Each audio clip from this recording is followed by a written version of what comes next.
Just 3 days into training camp, Canada's basketball team is taking shape, staring down the chance to qualify for the Olympics.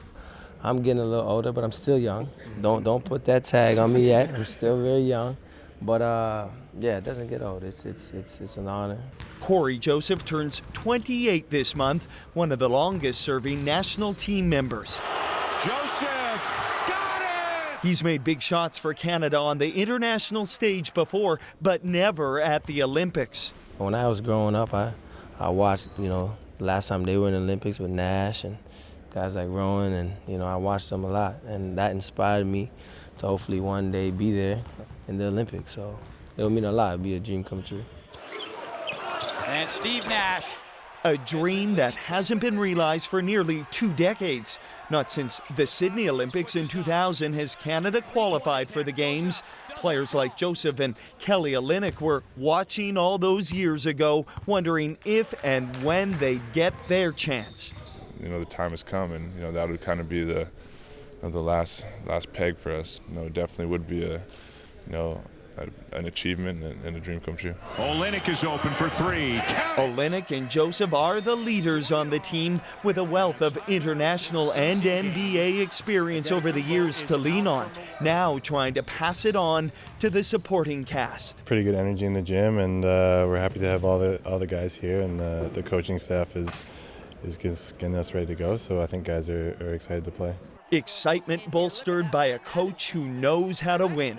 Nick Nurse, fresh off a historic Raptors title, now tasked with leading Canada and optimistic about what he's seen so far. I give them 10 out of 10 on buy-in. I mean, the guys that are here are in with both feet and with a pure heart. Something Nurse says could set this Canadian team apart, playing with heart, passion, and pride for a nation continuing to make its mark on the basketball world. Devin Haru, CBC News, Toronto. So one person who recognizes just how big that mark really is this fellow, Adam Silver, commissioner of the NBA. In just a few short years, he's managed to transform the game, transform the league. I got the rare chance to sit down with him in the midst of the playoffs. So tonight we're revisiting a portion of that interview about Canada and the state of the league. Check it out. He is a woke leader in woke times. In his 5 years as the head of the NBA, Adam Silver has tackled everything from gender equality to racism. The views expressed by Mr. Sterling are deeply offensive and harmful. That they came from an NBA owner only heightens the damage and my personal outrage. I am banning Mr. Sterling for life. It took Silver just 2 months on the job to set the tone of how he intended to lead the league, forcing the sale of the Los Angeles Clippers when its owner, Donald Sterling, was caught on tape making racist comments. 2 years later, Silver was at it again, pulling the All-Star game out of Charlotte in response to North Carolina's controversial bathroom law that discriminated against transgender people. We stand united being against any form of discrimination for any group in our society. And when the NFL froze out Colin Kaepernick for protesting racial injustice in America, Silver said he was proud of the response shown by NBA players as they rallied behind Kaepernick's cause. It's no wonder he's being called the most progressive commissioner in professional sports. We're happy to have a time with you. I caught up with him at the NBA headquarters in New York. Good to see you. Thank you. Thanks for making time for Canada, Commissioner. Appreciate Absolutely. it. Obviously, we're feeling pretty good in Canada. We only have the one team, as you know. So You used to have two. I know. We'll get to that. All right. We'll get to that. We're about to celebrate 25 years of the NBA in Canada. How do you feel it has gone, with the exception of the other team, which we will get to, but the success of the Raptors? What are your thoughts about it? My thoughts are it's gone incredibly well. Yeah. I was here 25 years ago when we expanded to Canada, and I think if we rolled the clock back and said, what are our fondest hopes and prospects for basketball in Canada, I think we've met them. I mean, the fact now that we have more players in the league from Outside of the United States, that the most players are from Canada, 13 right now in the league, which is quite incredible. And we're seeing stars emerging out of Canada, and of course we're seeing the success of the Raptors right now. And the country, it's not just Ontario, but the country, has adopted the Raptors as their own. And lastly, I'll just say we're seeing it in terms of participation. We're seeing young kids, boys and girls, embracing the sport. Since you were here when the expansion happened and there was initially the team in Vancouver, I know David Stern previously expressed regret that didn't work out. Do you have the same sentiment, or do you think it was ultimately best that the Grizzlies left when they did? That's a tough one. I think in retrospect, I wish we had a team in Vancouver right now. I think clearly Canada could handle two NBA teams, sort of West and East in the country. So I share David's sentiment that we do have regret. I think we were a bit ahead of our time. I think there was a moment in the league where prospects seemed down in terms of the team. Attendance was down, ratings were down. So I understood from an economic standpoint why the then team owner wanted to move the team. And unfortunately, we're not in expansion mode right now, but it would be nice to have a team in Vancouver. It's a great market. I frankly have some in-laws that live in Vancouver. I get there. It's a beautiful city. But we have regrets, and I think from a business standpoint, it's a failure. I mean, any market we leave, there's no other way to look at it. What about the concerns that there have been, continue to be, I think, over Canadian teams being able to retain star players, whether it be taxes, weather, or whatever? Do you think that those concerns have faded away, or how do you keep big names? I don't think that the Raptors are struggling with that. I mean, we'll see what happens here, but I think increasingly we're a 30-team league, and those issues weren't unique to the Raptors. I mean, people have historically said that about lots of markets in the United States. And I think, frankly, in the old days, there was some truth to it from an economic standpoint, that if you were in a larger market in the U.S. as opposed to a smaller market, there was more economic opportunity for the player. I think that's very much changed now.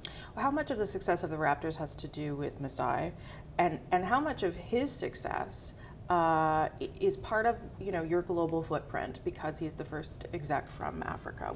How important is that to you? Masai is incredibly important to this league and to the Raptors. I mean, to your point, certainly our first African-born GM, he grew up in Nigeria, and I think but is very much a global citizen, and I think that makes him a great fit for Toronto. Why has the NBA taken such a progressive stance on so many social and cultural issues? The All-Stars game in North Carolina, allowing the players to be very much themselves, political if they want to be, and not if they don't. Why is that so important to you, to be progressive in that way? I think it's part of the DNA of this league. I think the international influence on this league as well. I mean, the fact that we're a diverse league in many ways. I think we preach tolerance to people, that we're accepting of lots of different viewpoints in this league. And something I'm particularly proud of is that as we talk about the safety in being allowed to talk about issues that are important to you, that's been translated by a group of our current players into talking about issues of mental health and wellness. And Kevin Love, DeMar DeRozan, of course, speaking out about anxiety and depression. I think everyone walks around with something that you can't see. We all go through it. I don't care who you are. I don't care who you are, man. The best thing that I did was to come out and say, hey, look, I need some help. It's been amazing to me because their willingness to talk openly about issues like that has opened the door for literally millions of young people to feel comfortable thinking, well, if these supposedly tough athletes, can destigmatize talking about issues like that. And for those young people, it's not necessarily even about speaking out publicly. It's about their willingness to say to a parent, a teacher, an administrator, a coach, that I'm not feeling well, there's something bothering me. Things that I know that when I was a kid, and played sports, was something that seemed like the furthest from your imagination, that you would be able to tell someone something like that. The NBA has gone a long way to support the WNBA and women playing basketball, as you say, even in the coaching staff. In Canada, there was the CWHL that just folded, and lots of the women players have now reached out to the NHL to say, why can't you help support us? So I'm just wondering if there is a lesson in what you guys do for the WNBA for other leagues to try and support women in professional sport. You know, I'm always reluctant to weigh in on other leagues only because I don't know enough about it. I mean, I certainly read the stories about you know, the hockey league folding, I would say. But how important is that to the NBA? Well, in the case of the NBA, the WNBA is critically important. I mean, we've been operating that league for 22 years now, but there are difficult business issues. We haven't turned it into a sustainable business yet, but we're on the path to doing so. I think we, in terms of the NBA, we look at it as a strong investment on behalf of basketball generally, on behalf of women. That's why I recognize for hockey or for any other sport, you said it earlier, these are larger societal issues. And again, with the WNBA, I think in many ways we're way ahead of our time because it's just now we're beginning to see the mainstream acceptance of professional women's sports. And ultimately, if it's going to be a business, that's required because you need people to buy the tickets and buy the merchandise and watch it on television. Do you love your job? I really do. Yeah, you could tell. Yeah. Thank you for the time. I really appreciate Thanks it. for being so nice here. to meet you. Yeah, you too.